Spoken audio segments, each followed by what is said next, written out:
결혼했으니까요. 이번에는 신약에 대해서. 결론은, 우리 구약의 결론은 뭐냐면, 구약의 내용이 그리스도 목적적으로 사실은 기록이 되었다. 이걸 좀 이렇게 한번 훑으면서 봤고요. 특별히 모세경을 통해서 제사장, 역사서 통해서 왕, 선서 통해서 선지자를 이렇게 내용이 많은 것 같지만 사실은 역사서에서 왕을 말하고 있는 것이고, 그리고 선지서 17권을 통해서 우리가 뭐 가볍게 봤습니다만은 선지서에서 선지자 역할이 두드러질 수밖에 없는 거예요. 선지서에서 뭐 왕에 대한 말을 많이 하고 있지만 뭐 쉽게 볼 수 있는 그 부분들이 뭐 선지서는 선지자, 역사서에서는 왕, 모세경은 제사장에 대해서 많이 하고 있는데, 이 부분이 그리스도가 감당한 세 가지 직분이 있다라면 제사장, 선지자, 왕의 역할을 그리스도가 감당하셨다. 이것이 예언되어 있다. 그렇죠? 예언되어 구약은 다 예언적인 사건이니까요. 그래서 신약의 해석을 통해서 구약의 사건과 어떤 이야기의 어떤 내용들을 좀 볼 수 있다라고 생각할 수 있고요. 신약은 27권입니다. 27권. 그래서 우리 신약 구절은 여러분 이 이후에 성경을 좀 읽기 부탁을 드려요. 그래서 이 이후에 그냥 그런가 보다. 여러분 성경을 이렇게 보는 목적은 정보를 얻기 위한 거 아니에요. 돈 되는 거 아니에요. 이거 한다고 내가 알고 있는 주식이 올라간다라 했지. 이걸 안다고 해서 내가 꿈꾸는 것들이 더 커지는 게 아니야. 그것과 별개 문제이기 때문에 우리가 성경이 나에 대한 내 구원을 말하고 있는 책이라면 이게 얼마나 중요하겠어요. 이렇게 안 보여지니까 이게 안 중요한 거거든요. 여러분 설교를 통해서 신앙생활하는 게 중요해요. 근데 이제 위험성은 뭐냐면 성경을 스스로 한 번도 안 읽어본 사람이 앞에 있는 목사님이 그 말하는 그 내용만 의지해서 어느 날 목사님한테 실망되면 어떡하려고 그래요? 사람이라는 게 실망할 수 있어요, 없어요? 있어요. 남편한테 실망한 적 한 번도 없나요? 늘 존경스럽던가요? 뭐 마찬가지거든요. 그러니까 사람이 사람을 의지한 사람만큼 아름다운 일은 없는데 또 사람을 의지하는 사람들 때문에 실망할 수도 있는 거거든요. 그때 가면 집어치울 거예요, 예를 들면은. 그렇잖아요. 부부끼리 싸운다고 무조건 이혼해버리네? 그런 건 아니잖아요.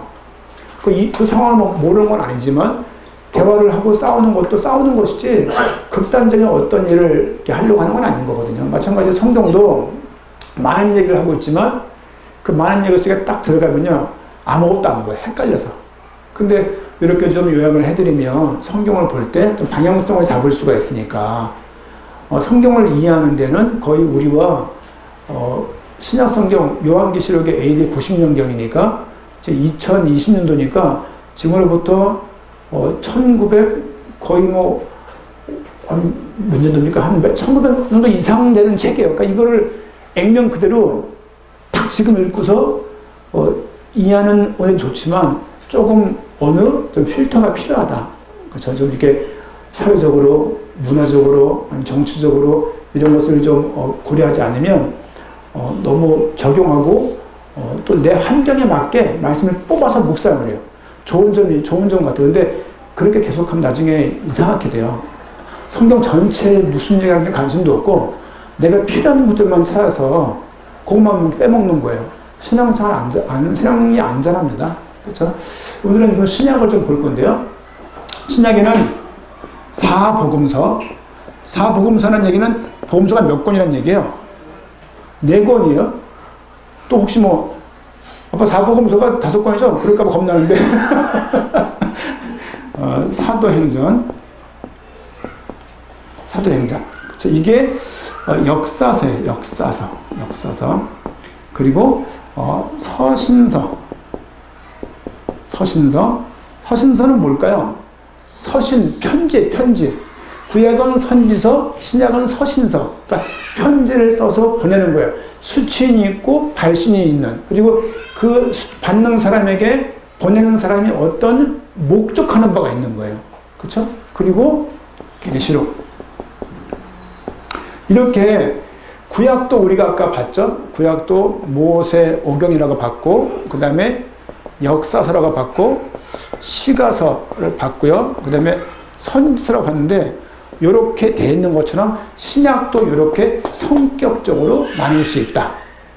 물론 다 이게 서신서예요. 서신서지만 계시록을 한번 이렇게 구별을 일부러 좀 해봤다는 부분들을 말씀을 좀 드린다. 요거 한번 보고 성경 한번 몇 군데 볼게요. 두 군데부터 먼저 볼게요. 우선 창세기부터 볼게요. 창세기 1장 1절. 생각해 보세요. 영화를 만들 때 처음에 인트로를 어떻게 들어갈지 굉장히 중요하잖아요. 유튜브 할 때 가장 중요한 게 뭘까요? 제가 작은 B급 유튜버로서 어떤 걸 제가 제일 신경 쓸까요? 썸네일이에요. 이 말하는 순간에 썸네일이 뭐야? 먹는 거야? 그런 분이 있을 수 있는데요. 유튜브 검색할 때 처음에 나와 있는 그 그림이, 사진이 그게 썸네일이에요. 이걸 어떻게 하는가에 따라 사람들이 이렇게 낚을 수가 있어요. 그래서 막 좋은 말들 막 글자 크게 막 해놓잖아요. 그럼 낚는 거거든요. 그러니까 그런 것처럼 성경 처음에 딱 들어갈 때 어떤 말이 써 있을까 기대감이 없나요? 그렇죠? 너무 예언을 거창하게 들었는데, 자, 1장 1절, 창세기 1장 1절. 같이 한번 읽겠습니다. 태초에 하나님이 천지를 창조하시니라. 이게 성경 제일 처음에 나와 있는 구절이에요. 태초에 하나님이 천지를 창조했어요. 그리고 우리 말라기 말씀. 말라기는 구약 성경 마지막 책이죠.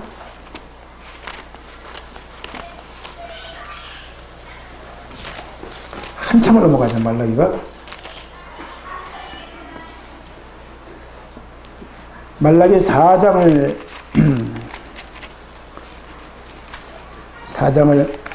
말라기를 볼 건데요. 4장 5절 말씀 같이 읽겠습니다. 보라, 여호와의 크고 두려운 날이 이르기 전에 내가 선지자 엘리야를 너에게 보내리니. 그렇죠? 태초에 하나님이라고 시작했고, 그 다음에 엘리야를 보내겠다. 엘리야는 세례 요한을 의미한다. 세례 요한이 말하는 이유는 그가 와서 메시아가 오실 것임을 예표할 사람이에요. 그렇죠? 결과적으로 하나님을 말하고 있고, 끝날 때는 사실은 메시아를 말하고 있다. 그렇죠? 우리 마태복음 1장 1절입니다. 아시겠지만 말라기 성경 끝난 다음에 400년 동안 성경에 쓰여지지 않아요. 그렇죠? 마태복음 1장 1절 같이 읽겠습니다. 아브라함과 다윗 자손 예수 그리스도의 계보라. 창세기 1장 1절은 태초에 하나님이고, 마태복음 1장 1절은 예수 그리스도라고 나와요. 그렇죠? 우리 요한계시록 마지막 절 22장 20절입니다. 이렇게 뭐 성경 다 보는 거예요. 네. 요한계시록 22장 20절 같이 읽겠습니다. 이것들을 증언하신 이가 이르시되 내가 진실로 속히 오리라 하시거늘 아멘 주 예수여 오시옵소서. 구약은 메시아 예표할 엘리야가 올 것이고, 신약 마지막 장에서는 메시아가 다시 오실 것을 말하고 있어요. 구조가 비슷해요. 그렇죠? 구약에도 메시아가 오실 것을 말하고 있고, 신약은 메시아가 오셨다라고 말하고 있고, 그분이 다시 가셨는데 다시 오실 것을 말하고 있는 거예요. 구약에서의 믿음은 메시아 오실 것을 바라보는 거예요. 그게 구약의 믿음의 핵심이에요. 신약의 믿음의 핵심이 뭘까요? 그리스도의 다시 오심을 바라보는 게 믿음의 핵심인 거예요. 그렇게 믿어서 내가 직장도 때려치고 다 하는 얘기가 아니에요. 그거는 예수 잘 믿는 그것이 가정을 때려치고 직장을 때려치고, 저는 때려친 게 아니에요. 저는 때려친 게 아니고 원래 교육자로서 있었고, 제가 8호학번이에요. 원래 신학교를 나왔어요. 신학교 나왔다가 대학 복음화라는 말이 가슴에 들어와가지고, 저희 집 근처가 연세대학교 근처에 있었는데, 연세대학교 신학교 때 전도지를 가져가 보니까 전도지를 이렇게 막 이렇게 주잖아요. 주는데 제가 못 간 연세대학교라 실력이 충분히 안 됐지만 제가 전도지 이렇게 주면요, 이걸 다 버리고 가요. 그때 기름정의 전도지거든요. 이게 막 굴러다녀. 그걸 주는데 또 주소지도 않아. 또 이게 죽고 있는 모습이 너무 제가 불쌍한 거예요. 왜 대학 가면은 다 교회 떠날까? 근데 한 친구가 서울대학 농대를 간 친구 있었거든. 우리 저희 어릴 때 서부교회, 가난한 교회였는데 그 친구가 한 달도 안 됐어요. 대학 입학 확정된 지 MT 갔다 오고 OT 갔다 온 다음에 영식이 또 교회 떠날 거예요. 왜? 교회가 나라를 위해서 울지 않아요. 이게 무슨 얘기예요, 이게? 이미 운동권화 된 거야. 나라가 썩었다 이거야, 이제. 교회가 썩었다 이거야, 이제. 교회가 침묵하고 있다 이거야. 이런 게 다닐 수 없다 이거야. 그렇게 이쁘게 자랐던 친구가 서울대학 가더니만 한 번에 간두는 거예요. 그때 든 생각이, 대학생들 살려야 되겠다. 청년 살려야 되겠다. 막 그러다가 현사모랑 결혼했고요. 그래서 거기서 같이 대학을 안 살리고 이렇게 결혼하게 되었고요. 그래서 뭐 그러다가 이게 가시지 않는 거예요. 대학생들을 청년에 살려야 되겠다. 그렇게 하다가 어느 날 성균관대학교 어느 과정을 거쳐서 한양대학교에 아르바이트로 서구관리로 들어간 거예요. 그게 95년도, 94년도가 95년도가 한 6월 달 돼요. 그때부터 시작해서, 그때 뭐, 아르바이트 했으니까, 그때 뭐, 우유배달 새벽에 하고, 저녁 또 교회 일 하다가, 또 낮에는 학교 가고, 새벽에는 우유배달하고, 수요일, 금요일, 토요일, 주일은 교회 가지고, 정신 없었어요. 그때 나이 29살. 좋은 나이. 막 그때 얼마나 좋았는지 몰라요. 그렇게 하면서 대학에 들어갔는데, 대학을 살리기커녕 내가 죽겠더라고. 학교에서 월급을 주잖아요. 그냥 놀게 하지 않아요. 그냥 빨대를 딱 꽂아갖고 그냥 툭툭 빨아먹는 거야. 그냥 얼마나 힘든지. 그렇게 하다가 22, 3년이 지난 거예요. 물론 그 안에 정규직도 됐고 시험 봐서 늦게 출발했지만 남부럽지 않게 어떤 면에 감사하게 3만 명 되는 아이들 품으면서 하다가 하나님이 믿음을 주셔서 이렇게 이제 퇴사를 하고 지금 이 길을 가고 있습니다. 그만큼도 후회는 없어요. 현사모랑 그때 막 머리 막 끄적고 싸운 적 있냐? 한 번도 없어요. 설거지하길래 나 학교 간들 거야. 그렇게 하세요. 잘못 들었나. 제 직장이라고요, 직장. 구장님이 이제 가면 갑자기 이상윤사 직장 간들 거야. 아멘! 그러겠습니까? 무슨 소리 하라! 정신 나가마! 이럴 수도 있잖아요. 안 그럴 수도 있지만. 남편이 직장 간다는 게 작은 얘기가 아니에요. 그렇잖아요. 작은 얘기 같습니까, 여러분들? 작은 애들이 한참 대학 가고 막 그럴 나이인데 목돈이 들어갈 나이잖아요. 뭐 클릭하면 뭐 4, 5천만 원 금방 대출할 수 있는 그런 상황이고 복지 좋고 뭐 애들 뭐 학비 나오고 얼마나 좋아요. 근데 뭘 믿겠다고 교회를 들어오냐고. 그것도 이 복음 가득한 교회, 불안한 교회. 근데 그게 너무 좀 이렇게 소망이 되는 거예요. 저 교회, 이 교회에서 뼈를 묻어야 되겠다. 뭐 조목사님하고 나하고 뭐 그렇게 손발 잘 맞냐? 그렇지 않아요. 왜냐면 여러분 남편하고 손 잘 맞습니까? 안 맞잖아요. 그래서 살잖아요. 그런 거예요. 이제 존중하면서, 왜냐면 스타일은 다르지만 방향이 같으니까 맞다라고 싶어서 이제 길을 가고 있는 거죠. 자꾸 말이 곁들려가지고 지금. 그래가지고 그리스도고요. 제가 근데 대학 사역 하면서 너무 감사했어요. 감사하고 이렇게 성경의 복음을 가지고 산다는 게 얼마나 감사한 일인지. 이게 믿음은 뭔가가 조금 어하거나 뭔가 좀 이렇게 돌멩이 맞는 사람처럼 띵한 사람들이 믿는 게 아니라 가장 정상적인 사람들이 믿을 수 있는 게 복음이라는 것을 알게 되었고, 극단적인 사람, 치우친 사람, 성격에 결함 있는 사람, 뭔가가 균형감이 없는 사람, 뭔가가 여러 가지로 좀 문제가 약간 쏠리는 사람들이 하는 거라는 그런 분들이 하는 게 당대세계 복음 아니에요. 가장 정상적이고 가장 정상적인 복음과 가장 정상적인 믿음과 가장 정상적인 성경의 전도에 동의하고 하나님의 은혜 주신 사람이 이 길을 갈 수 있다고 생각을 해요. 이 길을, 이 말을 한두 번 얘기한 게 아니에요, 강단에서 제가. 그렇죠? 그런 의미에서 성경에 무엇이 기록되어 있냐고 아는 것은 너무 중요한 거예요.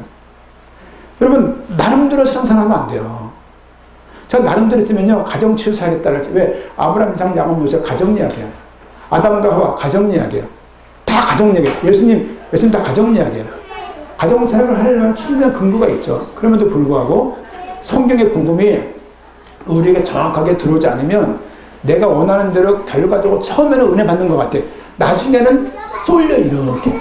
쏠리고 조금 나이가 먹으면, 좀 나이가 연배가 되어지면 앞에 있는 목회자 말 안 들어요. 니네 나랑 무슨 뭐 같이 뭐 늙는 처지에. 니네 사람이 이렇게 돼버리지 말씀 안 따라간다니까요. 그거 내 인생에 내 앞에 목회자가 없다는 것은요, 좋은 것이 아닙니다. 가뜩이나 삶에 배울 사람이 별로 없고 본받을 사람이 없는 이때에 내 앞에 목회자 또한 없다. 내 앞에 있는 사람이 겨우 임영웅이다. 이럴 때는요, 좀 문제가 있는 거죠. 내 앞에 장민호만 있다. 이거 문제 있는 거예요. 사실은요. 그러니까 이런 부분들 좀, 여러분들이, 좀 잠 깨려고 말씀드리는 거 자꾸 이렇게. 잠 깨시고요. 이거 신약을 좀 내용을 좀 빠르게 좀 보겠습니다. 사복음서 보면요, 우리 마태복음과 마가복음과, 누가복음과 요한복음이 이렇게, 있습니다. 아까도 없던 말씀을 드렸습니다만은 사복음서의 특징은 뭐냐면 예수님이 탄생한 사건에 대해서 많이 말하고 있어요. 사복음서가 다 얘기하고 있어요. 요한복음은 조금 직관적으로 말하고 있어요. 어떻게 말하고 있습니까? 인자가 왔지만 머리 둘 곳이 없었고 영접하는 자가 없었다. 그는 말씀이고 빛이고 생명이었는데 그들을 받아들이지 않았다. 영접하는 자, 그를 믿는 자라고 말하고 2장인가 3장인가 가게 되면은 가나 혼인잔치가 나오는데요. 그가 그리스도인 것을 사람들이 몰라요. 물이 포도주가 되는 변화를 일으켰고 나사로를 살렸고 오병이어를 했고 38년 전 병자를 낫게 했고 수많은 표적을 행했지만 사람들이 그가 그리스도인을 몰라. 아까 보셨죠? 형제들도 믿지 않았다. 그리고 예수를 믿지만 그가 그리스도인 것을 그들이 믿지 않았다. 옆에 있던 베드로 또한 믿지 않고 배반하고 그가 자기 길을 갔다. 근데 요한은 뭐라고 말하고 있냐? 이 책을 기록한 이유는 예수님이 하나님의 아들이신 것과 그리스도인 것을 믿게 하려고 기록했다라고 말하는 거예요. 사실은 사복음서 내에서 예수님의 탄생했다는 부분과 십자가 죽음에 대해서 말하고 있어요. 십자가 죽음이 왜 필요하냐면요. 이 십자가 죽음 기억할 때 이거는 동물의 희생을 항상 생각해야 돼요. 구약 때부터 레위기 때부터 동물의 제사를 동물을 죽이는 희생제사를 드려야 것을 이미 1445년도에 BC 예수님 오시기 전 1400년도 이전에 말했던 그 제도가 있어요. 그 희생제사를 통해서 뭘 예표하냐? 그리스도의 죽음을 예표하고 있는 거예요. 아담과 하와가 해입은 가죽은 그리스도의 죽음을 예표한다니까요. 여자의 후손, 그 여자의 후손이 마리아가 낳은 그 예수님 그리스도를 예표하고 있는 거라니까요. 사복음서에서 예수님의 탄생과 십자가의 죽음과 이 죽음과 우리가 함께 이 죽음에 연합되어 있어요. 이것이 로마서에서 말하고 있는 중요한 내용들이에요. 그 십자가 죽었을 때 우리가 함께 죽은 거예요. 보세요. 대제사장이 지성소에 들어가서 동물의 피를 들였을 때 백성들이 들어갔어요? 제사장이 들어갔어요? 제사장이 대신 들어간 거예요? 제사장이 이걸 했는데 그 살아서 나왔을 때 백성들이 즐거워하는 거예요. 왜? 백성들의 죄가 사해진 거예요. 예수님이 백성들이 지성소에 들어간단 말이에요. 안 들어갔잖아요. 안 들어갔는데 왜 그들이 죄가 사해졌다고 믿냔 말이에요. 그게 그들에게 준 율법적인 내용들이었어요. 마찬가지로 우리가 예수님과 함께 십자가에 죽지 않았지만 예수님이 동물의 피를 하지 않고 단번에 죽은 그 죽음을 통해서 영원한 온전한 속죄를 우리가 받은 거예요. 그렇게 전가된 거예요. 전가 아시죠? 남편이 일 저질러 놓고 네가 그랬잖아. 이럴 때가 있잖아요. 예를 들면 저 구장모님 혼자 목사님 저는 흉내가 나는데 죄송합니다. 네가 안 했나? 그렇게 성령이 어떡하지 이거? 아, 네. 어쨌든 네, 이해하실 줄 알고요. 이제 그런 것처럼 전가 주님께서 우리 죄가 예수님께 전가되어지고 그의 생명과 의가 우리에게 전가된 거예요. 이게 하나님이 주신 은혜예요. 그렇죠? 아니 제사장이 제사를 드렸는데 왜 백성이 죄상을 받냐고. 이 모양이 예수님의 모양을 앞에서 모형으로 샘플로 보이고 있는 거예요. 방판. 안녕하세요.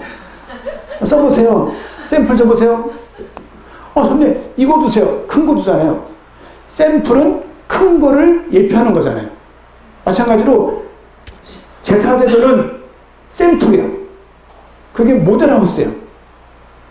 이것이 예표하는 게 뭐냐? 실체인 예수 그리스도의 십자가의 죽음을 의미하는 거예요. 누가 모델하우스를 구입해요? 보고 좋으면 실체 분양받아서 맞아. 이거 모델하우스 가지고 막 놀면 안 되는 거예요. 그러니까 지금 너무 구약 너무 막 성막할 필요 없어요. 왜냐면 이미 끝난 거예요. 그렇죠? 왜 지금 선지자가 없을까요? 예? 선지자에서 예수님이 왔어요. 마지막으로. 왜 제사장이 좀 없을까요? 제사장에서 예수님이 참됐어요. 이미 왔어요. 다 끝났어. 그런 의미에서 다 끝난 거예요. 더 이상 제사 드릴 필요가 없는 거예요.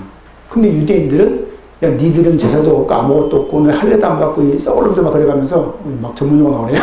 그러니까 이 기독교인들은 아무것도 없는 거야. 그냥 말만 있는 거야. 구원 확신만 있고. 이게 막 혼동돼가지고 헷갈리는 게 히브리서거든요. 그렇죠? 어쨌든 십자가의 죽음에 우리가 함께 십자가에 죽었다. 우리의 죄가 십자가에 못 박혀진 것이다. 백성들의 죄가 제사장의 제사를 드렸을 때 거기에 죄가 전가되어서 죄가 사함받는 그것처럼 이것을 인정한다면 그리스도의 죽음에 내 죄가 함께 사졌다는 것도 믿어야 되는 거예요. 구약 그것을 믿는데 신약은 안 믿는다. 뭐가 말이 안 맞는 거예요. 여러분 하나님을 인정하면 마귀를 인정하게 되죠. 마귀를 인정하게 되면 하나님을 인정하게 되는 거거든요. 실제 첫 번째 아담을 인정하게 되지면 마지막 아담도 인정할 수밖에 없는 거죠. 이제 그렇죠? 세 번째는 그분이 십자가에서 사망을 깨고 부활했어요. 그의 죽음이 율법의 모든 것들을 충족시켰어요. 율법을 누가 주신 거예요? 하나님이.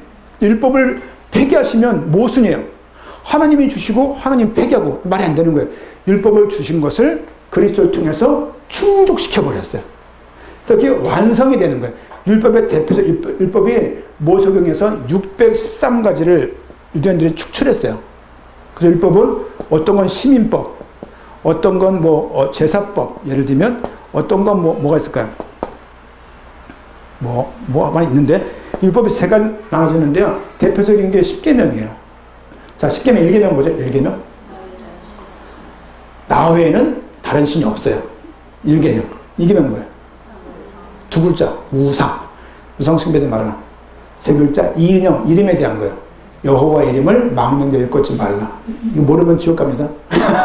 농담이고 옛날에는 이거 다 지켰다는 내용들이 있으니까. 4계명은 뭐예요? 안 지키면 죽어요. 안식일을 거룩히 지켜라. 우리 아빠 최고. 내 부모를 공경하라. 빵! 살인하지 말라. 칠칠맞게 간음하지 말라. 그렇게 외우세요. 저는 그렇게 외워서 이제 8계명 뭐예요? 8계명. 도둑놈이 팔 빼가는 거예요. 도둑질하지 말라. 9계명이 뭐예요? 이게 10개라고 우기는 거예요. 거짓 증거하지 말라. 10계명이 뭐예요? 다 있는데 탐내는 거예요. 탐내지 말라거든요. 다시요. 나 외에 다른 신이 없느니라. 2계명 우상 숭배하지 말라. 3계명 안 지키면 죽어요? 우리 아빠? 우리 아빠 최고가 아니라 내 부모를 공경하라. 큰일 났네. 우리 아빠 최고야 지금. 내 부모를 공경하라? 아이 우리 3계 정말. 6계명? 칠칠맞게 간음하지 말라. 8계명? 그러지 마라. 9계명? 우기는 거예요. 거짓말하는 거예요. 거짓 증거하지 마라. 10계명? 탐내지 말라. 다 이러는 거예요. 그게요 간단한 것 같지만 하나님 외에 다른 신이 있다는 것이 인정되는 순간 우상숭배하게 되죠. 우상숭배하는 얘기는 하나님엔 다른 신이 없다는 것이 안 믿는다는 얘기예요. 그 자체가 여호와 이름을 막는 데 일컫는 것이고 그 사람의 안식을 그렇게 지킬 수 없어요. 혹 제사를 드리고 마당을 받는다 하더라도 실제 중심적으로 이탈되어 있다면 하나님 믿는 믿음이 아니에요. 근데 이스라엘 백성들은 제사를 드리고 있는데요. 나 선민인데요. 이거 주장하고 있는 거예요. 요나서 기억납니까? 지난주 제가 그런 날 말씀드렸는데 엊그저께 뭐냐면 하나님께서 너희가 선민인식으로 무장이 되어서 너희만 의롭다고 여기는 그것을 하나님께서 요나를 통해서 말하고 있는 거예요. 네 의를 누가 정해준 거야? 네가 정한 거야? 의가 뭐냐면 성경에서 말하는 의는요. 의 굉장히 중요한 내용인데 의는 뭐냐면 계약관계 계약관. 저는 구장님하고 저 계약을 했어요. 그래서 이 계약을 지키려고 서로가 막 애를 써요. 그게 의예요. 안 지키는 게 불의예요. 하나님은 아브라함에게 했던 그 언약을 지키시려고 지금 우리에게까지 그 믿음을 적용하시고 은혜 주시고 도우시는 거예요. 그래서 주님이 의로우신 거예요. 이 의는 윤리적이거나 상업적인 의를 말하지는 않아요. 쌍방 계약간에서만 존재할 수 있는 그 의인데 하나님이 언약의 하나님이라서 약속하신 것을 지키려고 아브라함에게 했던 그 약속을 우리에게 똑같이 지키시려고 우리와 함께 하신 그 하나님의 열심을 의라고 말할 수 있습니다. 자, 넘어가세요. 부활까지 사복음서에서 말을 하고 있음을 우리가 알 수 있습니다. 그렇죠? 사도행전 말씀 보겠습니다. 사도행전. 아까 한번 슬쩍 봤던 말씀인데요. 사도행전 1장 사도행전 1장 6절 말씀부터 봅니다. 6절 말씀부터 함께 우리 읽어볼게요. 그들이 모였을 때에 예수께 여쭈어 이르되 주께서 이스라엘 나라를 회복하심이 이때니까 하니 이르시되 때와 시기는 아버지께서 자기의 권한에 두셨으니 너희가 알 바 아니요 오직 성령이 너희에게 임하시면 너희가 권능을 받고 예루살렘과 온 유대와 사마리아 땅까지 이르러 내 증인이 되리라 하시니라. 이 말씀을 마치시고 그들이 보는데 올려져 가시니 구름이 그를 가리어 보이지 않게 하더라. 올라가실 때에 제자들이 자세히 하늘을 쳐다보고 있는데 흰옷 입은 두 사람이 그들의 곁에 서서 이르되 갈릴리 사람들아 어찌 서서 하늘을 쳐다보느냐 너희 가운데서 하늘로 올려주신 이 예수는 하늘로 가심을 본 그대로 오시리라 하였느니라. 하늘로 가심을 본 그대로 올 것이라고 말하고 있어요. 사도행전 뭘 말하고 있습니까? 1장부터 그분의 다시 오신 승천을 하면서 그렇죠? 승천을 지금 하시면서 뭘 말하고 있습니까? 다시 올 것을 재림 말하고 있는 거예요. 그래서 아까 말씀드렸어요. 예수를 그리스도 믿는다는 얘기는 그리스도가 탄생하시고 십자가에 죽으시고 그분이 부활하시고 승천하시고 재림하신다는 것을 모두 믿는 것을 예수를 그리스도로 믿는다라고 말할 수 있다. 그러나 교인들 만나보세요. 제가 이제 전도 나갔을 때 동네에 연세가 많으신 분이었어요. 제가 가니까 저를 이뻐하시더라고요. 아유 목사님은 몇 살이야? 그래서 예 57입니다. 아유 좋겠네. 제 귀를 만지시는 거예요. 어우 귀가 부처님이요. 목사랑 말씀 드렸는데 귀가 어두우셔. 그래서 이 말씀을 드려서 나 지금 뭐 힘들어 못 나가. 그럼 설명 쭉 하다가 재림을 얘기하는 거야. 그러니까 아유 어쨌든 오시겠지. 뭘 신경 써. 한평생 남편도 다 올 때도 못 오더라. 그다음에 필요 없어. 막 그런 말씀 하시더라고요. 맞는 말이에요. 근데 올 때 되면 오세요. 오시는데 그걸 소망하는 것과 제 아들이 이제 군대 근래 갔다 왔잖아. 1월달 제다가 왔는데 휴가 나오면 그렇게 기다려주는 거예요. 나오면 집에도 없어요. 막 그냥 귀신 잡는다고 돌아다녀요. 해병대 나왔잖아요. 막 귀신 잡는다고 돌아다니고 귀신 잡는 해변에서 좀 집에 좀 들어라. 집도 안 들어오고 홍대 귀신이 많대서 홍대 막 나가고 그랬는데 클럽에 귀신이 많은가 봐요. 클럽 가 모르겠네. 제가 그런 상황이에요. 그래가지고 그렇게 보고 싶은 거야. 보고 싶고 큰 놈은 공군 갔다 왔거든요. 공군인데 울릉도 갔어요. 또 주방장 조리사거든요. 섬에 갔는데 바다를 한 번도 못 봤대. 늘 섬 가운데 있으니까 이렇게. 한 놈은 동해, 울릉도, 한 명은 연평도, 서해. 그래서 막내만 남았는데 기다려줘요. 하물며 주님을 정말 믿는다라면 주의 오심이 깨름직하겠냔 말이에요. 좀 나중에 오시지. 정말 사모한다라면 바라는 마음이 없겠냔 말이에요. 성경에서는 그리스도와 성도를 뭐라고 표현하고 있습니까? 신랑과 신부라고 표현하고 있어요. 신랑의 신부를 보호하나 안 보호하나요? 물론 정도의 차이가 있지만 신혼에 좀 국한해서 이제 좀 나이가 먹으면 이제 신부가 신랑 보호해줘. 근데 보통은 신랑의 신부를 보호하잖아요. 그렇지 않나요? 신부를 안 보호하는 남편이 어디 있어요? 그러니까 우리 신랑은 편안한 분도 아니에요. 그리스도가 신랑이세요. 그분이 우리를 안 돕겠냔 말이에요. 제가 예전에 교회에 있을 때 어떤 애기 엄마가 임신했는데 넘어졌어요. 배가 이제 임신이 있잖아요. 그러니까 이걸 팔로 짚을 수 있잖아요. 배를 보려고 배를 감싸고 넘어진 거야. 얼굴로 보도블록에 찐 거예요. 이빨 다 나오고 여기 막 당나발 돼가지고 멍들고 막. 왜 그렇게 했을까요? 그 엄마가? 새끼라고 이렇게. 전 그게 참 잊혀지지 않으면 보고 웃었지만 많이 뭐가 남아있어요. 그리스도가 우리를 저렇게 보호하실 건데. 저렇게 보호하시려고 십자가에서 죽기까지 하시는 분이. 그렇잖아요. 우리를 구원했는데 우리가 조금 격기나 나간다고 큰 망치나 도끼 준다고 했다가 치겠냔 말이야. 무슨 하나님을 헛부리 영감처럼 그거 아니야. 하나님이 우리 죽어있을 때 구원했다고요. 이제 아장하나 걷기 시작하는데 쓸수만 타고 던져버려요? 10개월 동안 품다가 애가 났어. 애가 막 어질러. 그 애를 때리겠냔 말이에요. 그건 말도 안 되는 부모예요. 그러니까 하나님께서 인간도 그런데 하나님이 우리를 십자가에 죽으면서까지 구원하신 우리를 조그만 잘못 때문에 구원을 취소하겠냔 말이에요. 여러분 보세요. 산이 이렇게 있어요. 산이 이렇게. 여기서 사람이 있어요. 굴러 떨어졌어요. 그러면 굴러 떨어져서 여기까지 온다. 1번. 그 자리에 옆에 넘어진다. 2번. 어떤 걸까요? 보기도 적어요. 택해보세요. 올라간다. 넘어졌어. 넘어졌어요. 그래서 이 사람이 가파라 보이는데 가파르지 않지 사는 이렇게. 이 사람이 1번 자리에 올 것이다. 넘어진 그 자리에 있다. 네? 넘어지면은 여기 이게 한 1000고지야. 넘어지면 여기까지 굴러 내려와요? 아니에요. 거기 넘어지는 거예요.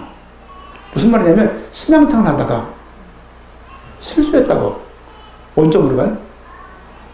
말이 안 되는 얘기예요. 하나님 구원이 그렇게 불완전해? 우리 가는 길은 좁은 길이에요? 안전한 길이에요? 뭔가 감정 있는 말인데? 네? 좁은 문이라는 표현이 있지 좁은 길은 없어요. 좁은 문이에요. 가는 길은 안전한 길이에요. 좁을지 모르겠지만 안전한 길이라고요. 왜? 하나님이 함께 하시니까. 어떤 생각이냐면 문도 좁았어. 길도 됐다 좁을 거야. 막 겨우 살다가 이렇게 막 겨우 가서 이렇게 막 가야 가는 길이 아니라 그 길은 안전한 길이라고요. 왜? 하나님이 함께 하신다고요. 그 믿음이 없이 뭔가 늘 불안전하고 뭔가 까딱했다가 그냥 다시 원점으로 올 것 같고 구원이 취소될 것 같고 구원이 박탈될 것 같고 했던 구원이 다시 그냥 계약 취소! 이럴 것 같은 느낌이 우리에게 있다는 것은 구원에 대한 정확한 믿음을 갖고 있는 것이 아닙니다. 성경의 복음을 왜 말씀드리냐면 그 구원이 안전한 것을 말씀드려서 계속 이 구원을 처음부터 말씀을 드리는 거예요. 나중에 한번 또 로마서를 말씀드릴 기회가 있으면 말씀드리겠지만 저는 이제 그거 다 준비해왔는데 시간이 너무 없어서 사실은 어쨌든 많으면 그거 기억하세요? 넘어지면 보통 거기 넘어진다. 그렇죠? 막 굴러갖고 저 출발했던 그 입구를 굴러가는 게 아니에요. 그렇죠? 그럴 수가 없어요. 어떻게 그럴 수가 있나요? 믿음이 그런 건가요? 믿음이 외줄타기예요? 믿음이 외발자전거예요? 그럴 수 없어요. 아니 마귀가 세요? 하나님이세요. 마귀를 늘 꺾이나요? 그걸 말할 때가 있어도 무속사역을 몇 년 한 사람이에요. 그래서 무속인들하고 맞짱도 떠봤고 대화도 해봤고 소금도 맞아봤고 하늘을 찔러보게 됐어요. 이렇게. 또 막 아침에 막 그냥 둥둥둥거리고 런닝 반바지 입고서 올라가고 안경도 안 쓰고 가고 막 싸우고 해본 사람이거든요. 무당 무섭지 않습니다. 근데 맨날 마귀를 꺾고 막 그렇게 꺾이냔 말이에요. 그렇지 않아요. 우리 구원이 그렇게 막 뭐랄까 너무 불안전해가지고 까딱했다 가면 오늘 뭐 3일 동안 마귀한테 와 있고 4일 동안 주님께 와 있고 그럴 수가 없어요. 연합됐다는 얘기는 결합됐다는 얘기는 더 이상 그 관계가 깨지지가 않는 거예요. 그렇죠? 제가 새 아들 키우고 있습니다만은 새 아들을 말한다고 제가 호주 파버려요? 옛날에 그런 말이 있지만은 그게 파버린다고 파지는 겁니까 그게? 이건 구원은 관계. 하나님과 관계되어 있는 거예요. 이 관계는 하나님이 택하신 거예요. 보세요. 하나님이 아브라함에게 약속하시고 맹세하신 거예요. 누가 맹세했다고요? 우리가 어떤 맹세합니까? 결혼할 때. 검은 머리가 밥벌이가 되도록 남편 사랑하겠느냐? 네 이러잖아요. 그 맹세 우리가 많이 어기지만 하나님이 사람에게 맹세한 거예요. 그 맹세를 하나님이 어기면 하나님 아니죠. 그렇잖아요. 그 맹세까지 하셨는데 우리가 구원이 너무 불안해갖고 나마다 발버둥 떨어야 돼? 그럴 수가 없어요. 그러니까 구원 생활이, 교회 생활이 기뻐야 되는데 왜 그렇게 뭘 조장을 하고 말씀들을 많이 하시는지 전 잘 모르겠어요. 중요한 것은 구원받은 성도들은 하나님이 보호하시고 도우시고 인도하신다. 왜? 그분이 왕이세요. 그분 우리를 길 가운데 인도하시고 그분 선지자시거든요. 내 죄 문제를 깨끗하게 단번에 망설임도 없이 한 번으로 해결했어요. 모든 동물들의 수천만이 수억만의 죽음을 맨 끝에 누가 딱 세웠냐? 참 왕이신, 참 제사계신, 참 선지자신 예수님께서 그리스도라는 증거로 이 모든 것을 끝내신 거예요. 그때 하신 말 다 이루었다예요. 그 말이 그때. 그렇죠? 사도행전을 보게 되면 주의 재림에 대해서 마지막으로 이렇게 하고, 서신서 뭐냐면요, 이렇게 되니까 예수님을 그리스도라고 신앙, 그쵸? 믿는 그 사람들이 어떻게 살았는가를 말해주는 것이 서신서예요. 예수를 그리스도 믿는 사람들이 어떤 삶을 살았는가, 그들이 현장에서 예수가 네가 봤던 그 예수님이 저분이라고 말하는 거예요. 이거를 거부했던 사람 중에 한 명이 바울이에요. 왜? 본인도 그리스도를 메시아를 기다렸던 바리새인이에요. 근데 메시아가 왔는데 그 예수님이 바울도 마찬가지로 뭔가 어마어마하게 왕으로 오실 줄 알았는데 오셔가지고 전도하고 있고 몇 명 아이들 모아가지고 돌아다니면서 뭔가 하고 있긴 해서 이해도 안 가고 예수님과 사도 바울과 나이가 엇비슷할 거예요. 어쨌든 좀 더 어린다 하더라도 거의 교차했던 그때가 있을 거예요. 그 믿는 사람들 핍박하고 교회를 무너뜨리게 그 그리스도들을, 기독교인들을 무너뜨리려 했던 걸 사도 바울이 했는데 어느 날 그에게 하나님께서 계시하시잖아요. 바울아, 내가 그인이라. 그때 바울의 눈이 확 바뀌잖아요. 특별한 하나님의 인도하시면. 그렇죠? 그러나 대부분들은 말씀을 듣고 또 곁길로 갔다가 말씀을 듣고 또 곁길로 갔다가 막 다리 부러지고 또 곁길로 갔다가 또 왔다가 돈 또 뭐 보증서도 2억 잊어버렸다가 막 또 갔다가 또 그냥 부인과 싸웠다가 부인 집 나가고 막 반복되면서 믿음이 깊어지는 건 대부분이 사실상은요. 그렇잖아요? 서신서를 보게 되면요, 그들이 가는 곳마다 교회가 세워졌어요. 그들이 가는 곳마다 예수가 그리스도라는 것이 계속 증거되는 거예요. 말씀 보겠습니다. 사도행전 2장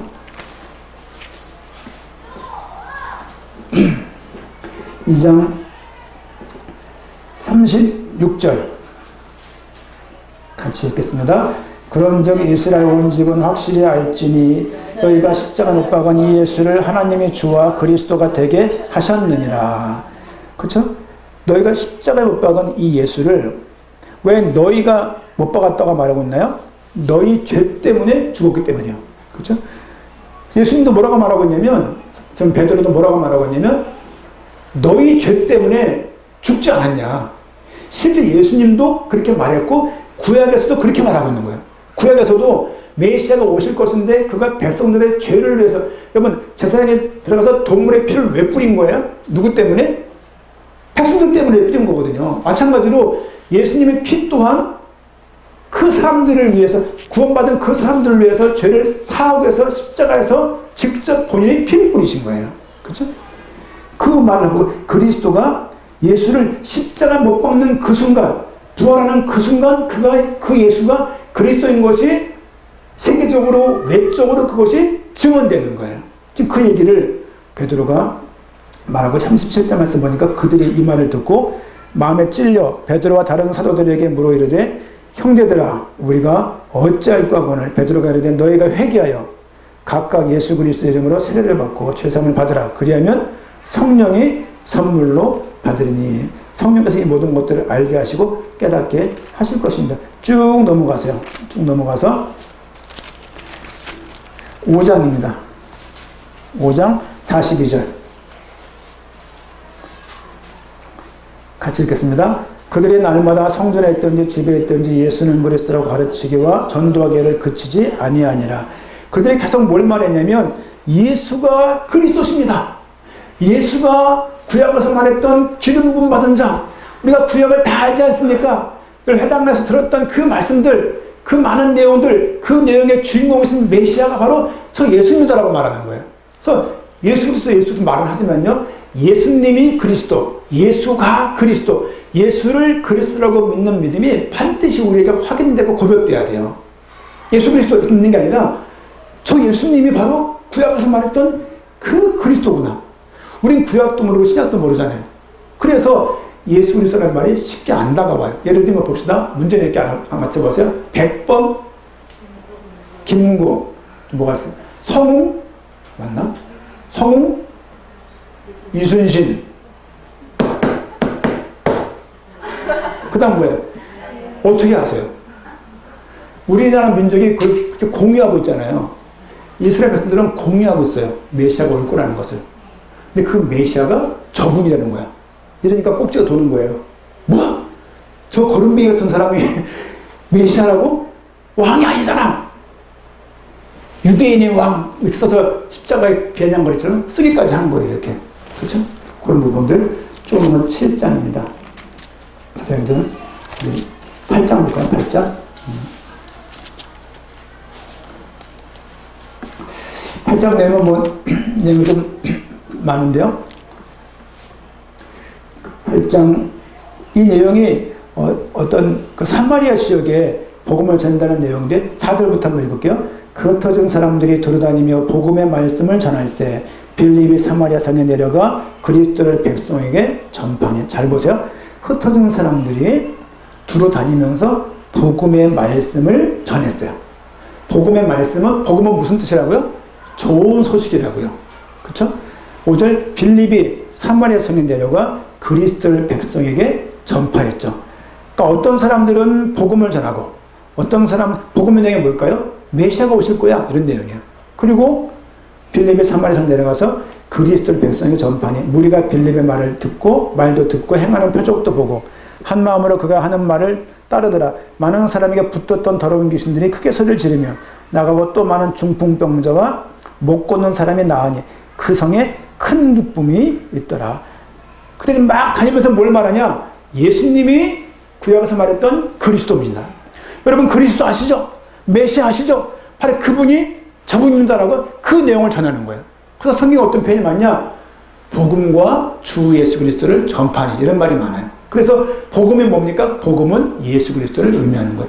구약에서 말했던 그 좋은 소식의 결정적인 한마디 문장으로 뭐라고 말할 수 있냐? 예수가 그리스도라고 말할 수 있는 것이죠. 쭉 넘어가 봅니다. 우리 9장 말씀. 9장 22절 말씀. 같이 읽겠습니다. 사울은 힘을 더어 예수를 그리스도라 증언하여 다메섹에 사는 유대인들을 당혹하게 하니라. 사울이 이제 힘을 얻어가지고 예수를 뭐라고 말했다고요? 그리스도라고 증언했어요. 그 전까지는 예수가 그리스도인 것을 본인도 안 믿었어요. 안 믿었는데 지금은 저 예수님이, 저 인간 저 예수님이, 저들이 믿는 저 예수님이 성경에서 말하고 있는, 구약에서 말하고 있는 그 그리스도가 저분인 것을 증언하는 거예요. 그걸 증명해서 전달을 하는 거예요. 왜? 바울은 성경을 많이 알았던 바리새인이었으니까. 구약이 얼마나 그분이 그 통달하고 빠삭했겠어요. 그 내용을 말을 하면서 예수님의 메시아라는 것을 전달했던 내용이 바울의 메시지였다. 그렇죠? 쭉 넘어갑니다.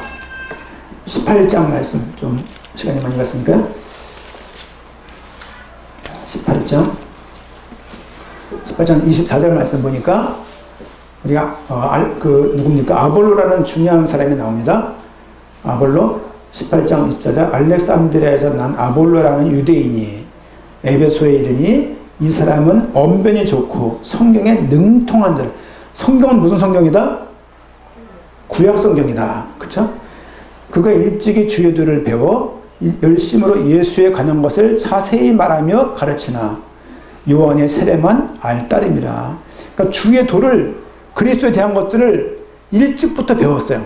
메시아에 대한 것을. 그리고 예수님이 어떤 존재인 것을 소문도 많이 들었고 많이 보면서 예수님이 어마한 분이라는 것을 아볼로가 알게 된 거죠. 26절 그가 회당에서 담대히 말하기 시작하거늘 브리스길라와 아굴라가 듣고 데려다가 하나님의 도를 더 정확하게 풀어서 설명했죠.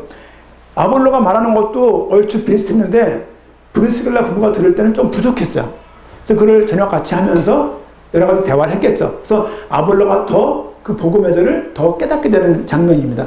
27절 아볼로가 아가야로 건너가고자 하므로 형제들이 그를 격려하여 지자들에게 편지를 써 영접하라 하였더니 그가 감의 은혜로 말미암아 믿은 자들에게 많은 유익을 주니 이는 성경으로서 예수는 그리스도라고 증언하고 공중 앞에서 힘있게 유대인의 말을 이겼다. 보세요. 25절 말씀 예수에 관한 것을 자세히 말하며 26절 예수는 그리스도라고 증언하고 다르죠.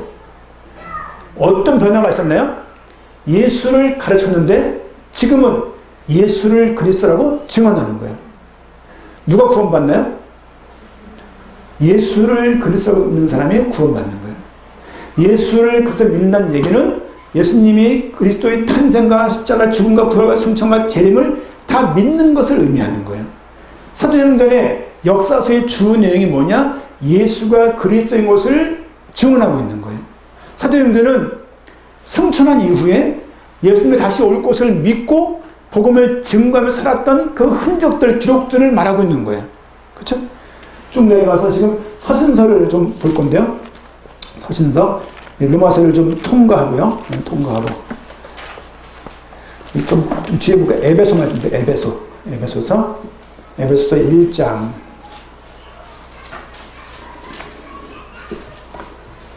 1장 1절 2절 같이 읽겠습니다. 하나님의 뜻으로 말미암아 그리스도 예수의 사도된 바울은 에베소에 있는 성도들과 그리스도 예수 안에 있는 신실한 자들에게 편지하노니 하나님 우리 아버지와 주 예수 그리스도로부터 은혜와 평강이 너에게 있을지어다.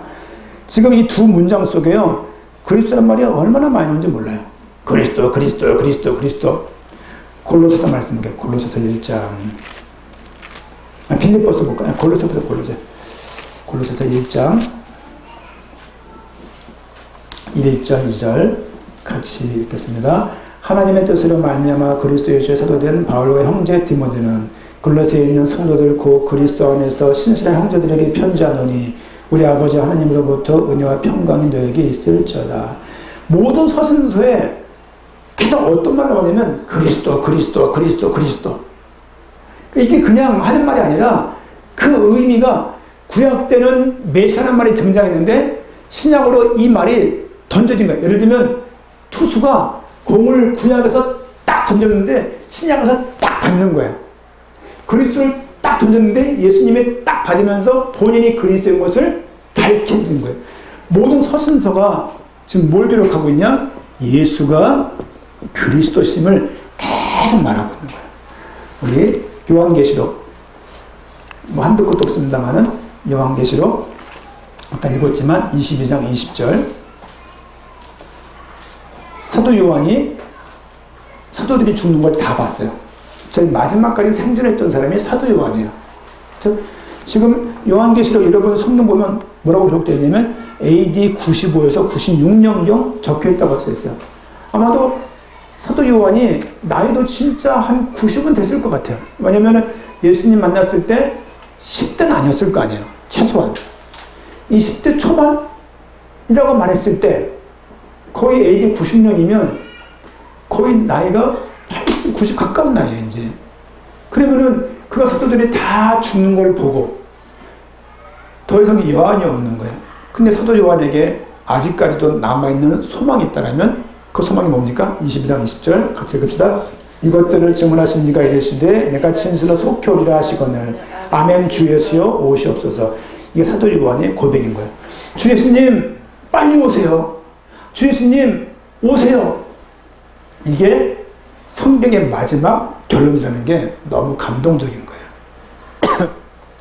성경을 글을 쓸 때 보통 결론이 어디 나와요? 서론, 본론, 뭐 결론 이렇게 나오잖아요. 뭐 두 갈씩, 네 갈씩 많지만 보통 결론이 맞은편에 나오잖아요.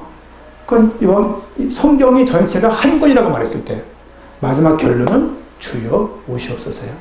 신약의 구약의 마지막 첫 내용 태초 하나님이 천지 창조했다. 그리고 중간에 쭉 통과해서 성경 마지막 책 주여 오시옵소서. 하나님은 여기 시점을 알고 저 앞부터 써 내려오신 거예요.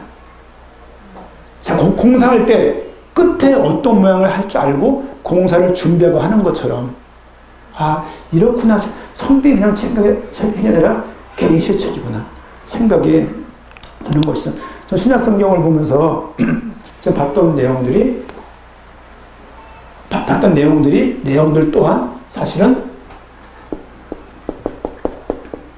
예수가 그리스도이심을 말하고 있는 거예요. 그래서 신약 또한 그리스도 목적적이라고 말할 수밖에 없는 거예요. 이 내용을 좀 목사님이 오래전에 한 은혜일 가운데 깨닫고 이 복음을 계속 전 세계에 전달하는 거예요. 그분들 중에서는 저희보다 훨씬 많이 배운 분들이 대부분이에요. 교수님들, 총회장급, 우리가 줄 서면은 못 볼 분들이에요. 근데 그분들이 이 복음을 듣고 무릎을 꿇는 이유가 왜냐면 성경을 그리스도 목적적으로 본 적이 별로 없기 때문에 그래요. 신학은 스펙은 출중하지만, 스펙은 내가 너희보다 뛰어나지만 성경을 그렇게 본 적이 한 번도 없던 거예요. 이걸 봤을 때 전 세계가 성경이 그리스도 목적적으로 기록됐다는 이 부분에 대해서 모르는구나를 보는 거예요. 아프리카를 통해서, 중남미를 통해서, 유럽을 통해서, 아시아를 통해서 요즘에 계속 인터넷으로 모임이 있어요. 목사님이 계속 가셔가지고 거기서 토역하면서 메시지를 전달을 해요. 똑같은 얘기예요. 계속. 똑같은 얘기가 구구단이 오는 게 아니라 그리스도 목적적으로 기록된 성경을 계속 이번 전문을 통해서 계속 증언하고 증명해내는 것을 볼 수가 있습니다. 신앙생활은요, 여러분 성경, 이거 작은 것 같죠? 여러분 성경이, 신약 성경이 총 몇 구절 있는 것 같습니까? 신약 성경이 거의 제가 한번 쳐봤는데 7,959절 있어요. 신약 성경이. 구약은요, 구약은 23,214구절이에요. 많죠? 7,909절 가운데 1,509절이 다 구약 인용이에요. 7분의 1. 1,509절을 거의 2,300편가를 인용을 해요. 반복해서 하니까. 인용한 걸 또 인용하는 거예요. 그러면 7,009절에서 2,009절 정도가 인용했다라면은 3분의 1 정도가 구약 이야기예요. 신약의 내용 대부분이 구약 내용이다. 구약 내용을 싹 빼버리게 되면 신약 내용 자체로 존재가 불가능한 거예요. 이 인용한 내용들 대부분이 메시아에 대한 내용들이에요. 이걸 볼 때 성경이 허무맹랑한 책이 아니라 그리스도 목적적으로 누군가가 의도하고 인도하고 돕고 보호하지 않으면 한 맥락으로 써질 수가 없는 거예요. 하나님의 성경을 쓰기까지 보호하셨다. 그 내용 많은 사본이 존재하게 되었고 학자들을 통해서 성경을 정경으로 확정하게 되었다. 그 성경이 지금 우리한테까지 왔다. 이 자체가 귀한 거예요. 성경을 모른 채 사람을 의지한다는 것은 어려운 일입니다. 여러분, 신약도 그리스도 목적으로 기록되었어요. 이 부분들이 대해서 감독 있게 부탁을 드리고 또 이 부분이 계속 여러분들에게 더 커져 보이면 좋겠어요. 그렇지 않으면 신앙생활은 책밖에 돌듯이 돌 수밖에 없습니다. 이 부분이 더 커져, 그러니까 복음이 점점 커 보여야 돼요. 복음이 커 보여야 신앙생활에 힘이 나는 거예요. 안 그러면요, 뭔가가 매이게 되어 있고 되게 뭔가 무겁게 되어 있습니다. 이 복음이 깊어라지는 은혜가 있기를 부탁을 드립니다. 아멘.